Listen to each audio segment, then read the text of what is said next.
Welcome to my YouTube channel. सबसे पहले आप सभी लोगों को हैप्पी फ्रेंडशिप डे। इस फ्रेंडशिप डे के मौके पर मैं आज गायनकोलॉजी का एक टॉपिक रिप्रेजेंट कर रहा हूँ। फीमेल में एक सिम्टम है, एक एबनॉर्मेलिटी है, वो आज डिस्कस करेंगे। That is dyspareunia. ये 5 नंबर का क्वेश्चन है, डिस्पैरोनिया। तो आइए इस पे बात करते हैं। तो डिस्पैरोनिया का मतलब होता है पेनफुल सेक्सुअल इंटरकोर्स। ये काफ़ी कॉमन प्रॉब्लम है आजकल की फीमेल में। जैसा कि आप फिगर में देख सकते हैं, एक तरफ मेल पार्टनर लेटा है, एक तरफ फीमेल पार्टनर लेटी है। और ये क्या करने वाले हैं फिगर में रिप्रेजेंट कर रहा है। मेल पार्टनर का काफ़ी मन कर रहा है अपनी फीमेल पार्टनर के साथ यौन संबंध बनाने का, लेकिन फीमेल पार्टनर मेल पार्टनर को मना कर रही है कि यौन संबंध मत बनाओ। क्यों? क्योंकि वो जानती है कि जब मेरा मेल पार्टनर यौन संबंध बनाएगा तो मेरे जेनिटल ऑर्गन में काफ़ी ज़्यादा पेन होने वाला है। मेल पार्टनर जो है फीमेल पार्टनर को काफ़ी मना रहा है ना, काफ़ी कोशिश कर रहा है कि आओ हो जाए एक बार, लेकिन फीमेल क्या कर रही है? मना कर रही है। नहीं नहीं नहीं, है ना, मना कर रही है। ये आप फिगर से देख सकते हैं। क्यों मना कर रही है? क्योंकि वो जानती है कि जब मेरा मेल पार्टनर मेरे साथ सेक्सुअल एक्टिविटी करेगा तो मेरे जेनिटल ऑर्गन में बहुत ज़्यादा पेन होगा, इसीलिए वो मना कर रही है। वरना क्यों मना करती? फीमेल के माइंड से ही आप देख सकते हैं, उसका फेस आप देखिए, उसके अंदर एक डर है ना, एक फियर है ना, एक दर्द का एक डर है उसके अंदर, एक साइकोलॉजिकल कॉज डेवलप हो गया है उसके अंदर। अब बात करें पेन की, कि फ़ीमेल में पेन कब होता है। तो बेसिकली फ़ीमेल में पेन या तो जब मेल पार्टनर फीमेल के साथ सेक्सुअल एक्टिविटी करने जाएगा उसके कुछ समय पहले होगा, है ना, या तो सेक्सुअल एक्टिविटी के दौरान होगा या सेक्सुअल इंटरकोर्स करने के बाद होगा।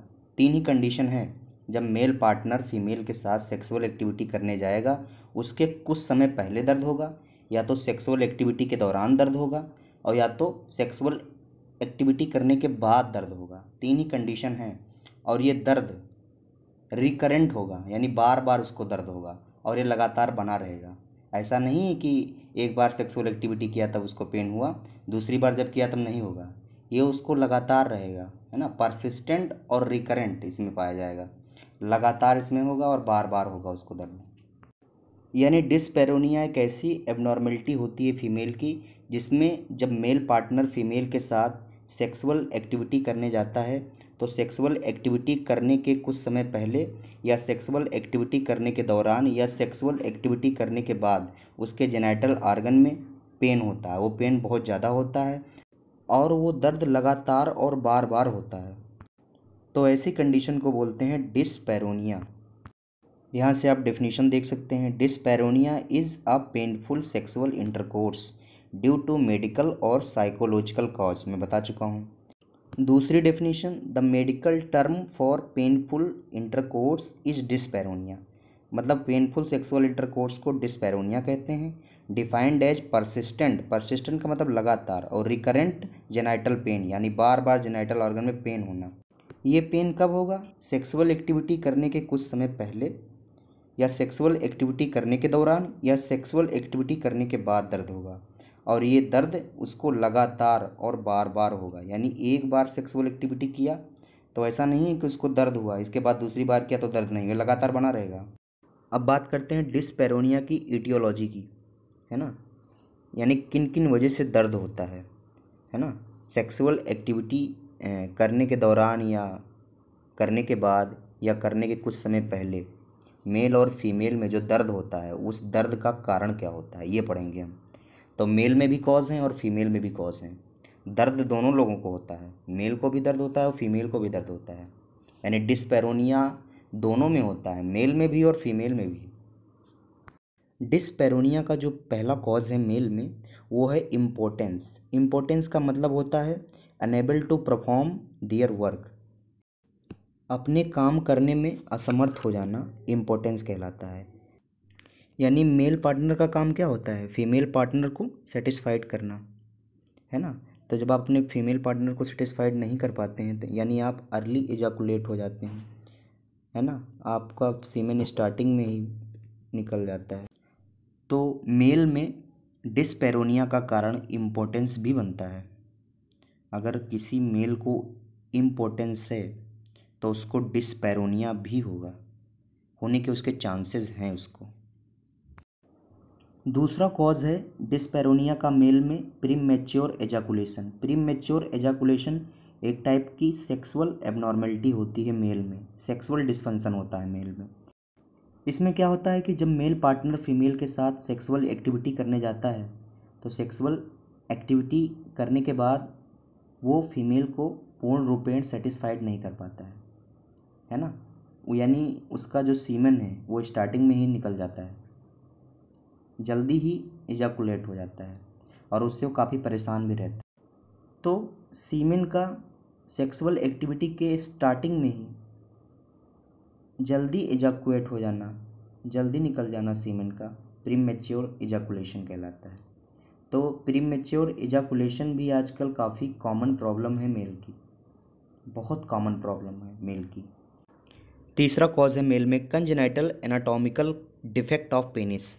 इसमें क्या होता है कि बचपन से ही बाय बर्थ पेनिस में कोई एनाटॉमिकल डिफेक्ट आ गया है, उसकी वजह से पेनिस प्रॉपर वो एक्साइट नहीं हो पा रही है ना।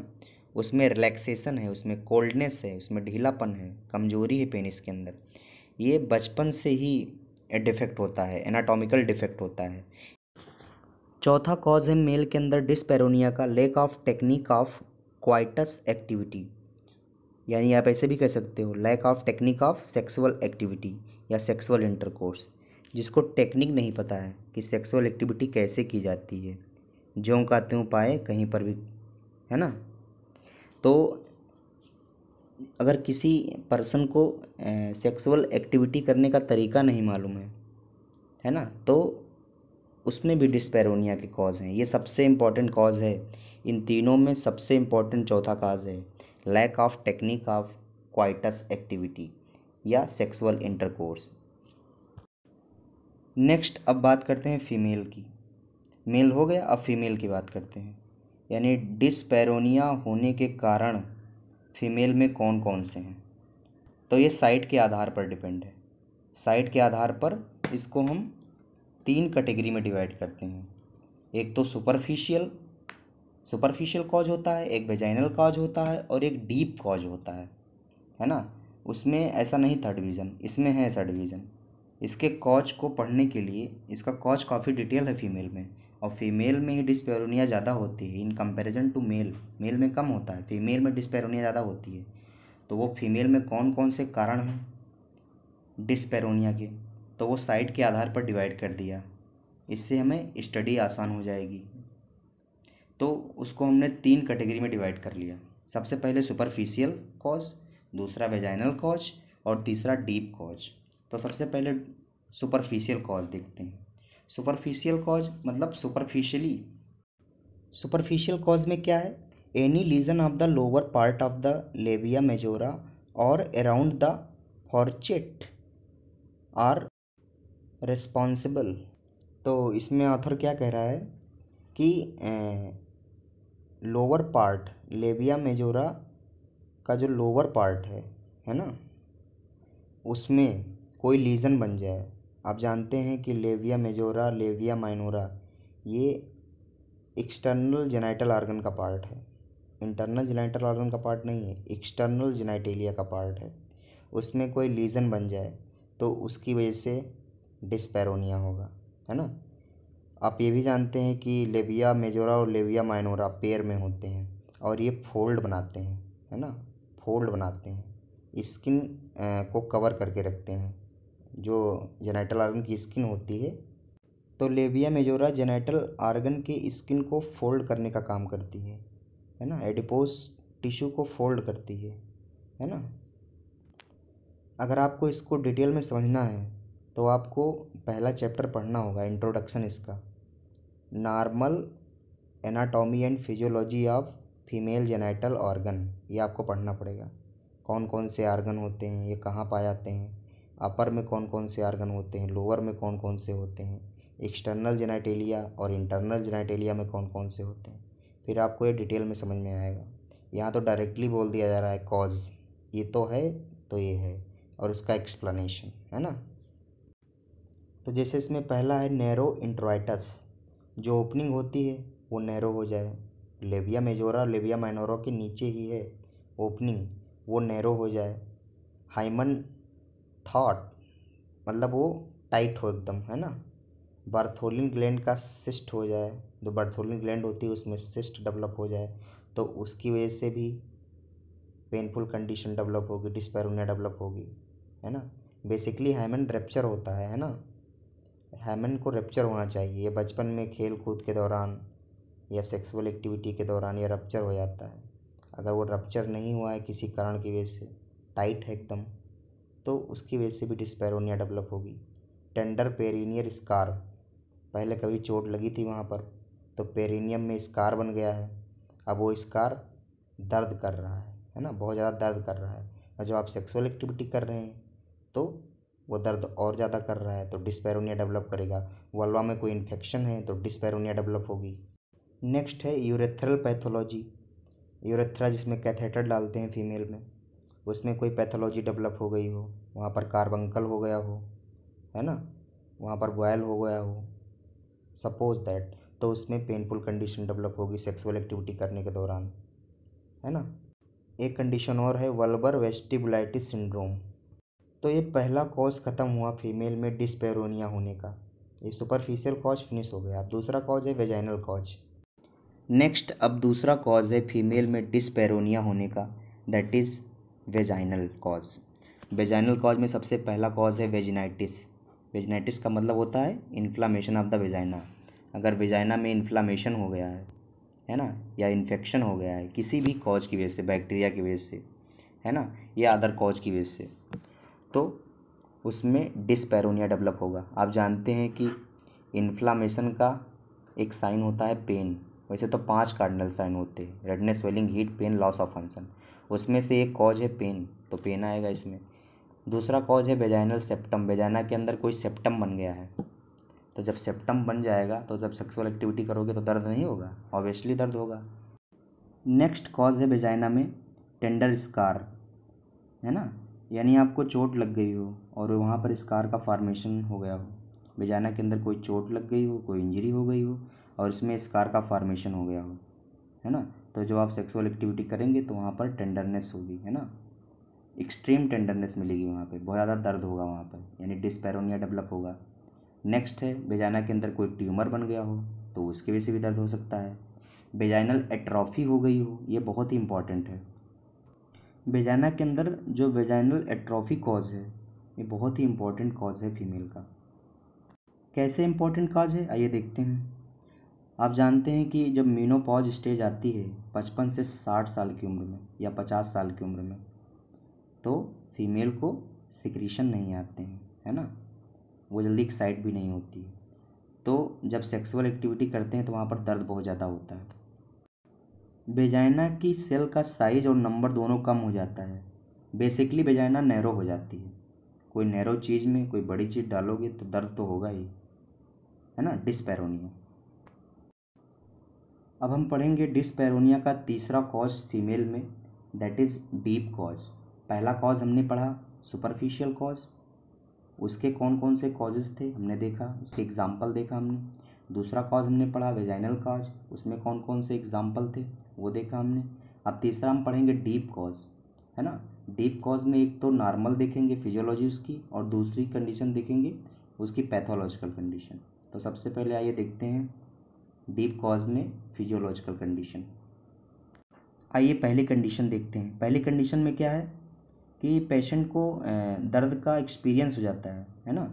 मेल का जब पेनिस वेजाइना में पेनिट्रेट करता है काफ़ी डीप में, तो पेशेंट को या फीमेल को पेन का एक्सपीरियंस हो जाता है ना। दूसरी कंडीशन क्या है, दूसरी कंडीशन ऑथर ये कह रहा है deep dyspareunia usually result from pathology of paravaginal tissue और other pelvic organ such as, है ना। दूसरी पैथोलॉजिकल कंडीशन है। इसमें ऑथर ये कह रहा है कि डीप डिस्पैरोनिया पैथोलॉजिकल कंडीशन की वजह से होती है ना, या तो पेल्विक ऑर्गन के पैथोलॉजिकल कंडीशन की वजह से, या तो पैरावेजाइनल टिश्यू की वजह से। पैरावेजाइनल टिश्यू का मतलब वेजाइना को छोड़कर जो अदर टिश्यू हैं उनमें कोई एबनॉर्मेलिटी आ जाए तो उसकी वजह से डीप डिस्पेरोनिया होगा। आइए कॉज देखते हैं। पहला कॉज है एंडोमेट्रियोसिस, है ना। एंडोमेट्रियोसिस यानी एंडोमेट्रियम का ग्रोथ, एंडोमेट्रियम का ग्रोथ अपनी नॉर्मल पोजीशन से हटके कहीं और हो जाए, लाइक ओवरी फैलोपियन ट्यूब में हो जाए, तो उस कंडीशन ब्रैकेट में लिखा हुआ है स्पेशली ऑन रेक्टोवेजाइनल सेप्टम पे, है ना। और दूसरी कंडीशन है क्रॉनिक सर्विसाइटिस यानी inflammation of the cervix, cervix का इन्फ्लामेशन काफ़ी लंबे समय तक अगर चल रहा है तो उस कंडीशन में भी डीप डिस्पेरोनिया होगा, है ना। और क्रॉनिक पीडीआई है, अगर उसको एक्यूट नहीं, क्रॉनिक पीडीआई बहुत लंबे समय से उसको पेल्विक इन्फ्लामेटरी डिजीज़ है तो वो डीप डिस्पेरोनिया होगा उससे, है ना। क्रॉनिक पीआईडी रेट्रोवर्टेड यूट्रस है, उसकी वजह से prolapse ovary in the pouch of Douglas, है ना। ओवरी प्रोलैप्स हो गई अपनी नॉर्मल पोजीशन से हटकर पाउच ऑफ डगलस पे, है ना, प्रोलैप्स हो गया उसका। नेक्स्ट है ट्रीटमेंट, जो जो कॉज मिलते जाए उसका आप ट्रीटमेंट करते जाइए, है ना, पेशेंट क्योर हो जाएगा। Depend upon the cause.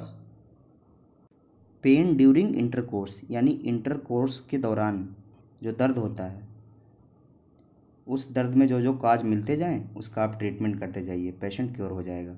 Thank you. अगर वीडियो अच्छा लगे तो कमेंट बॉक्स में ज़रूर लिखकर बताइए।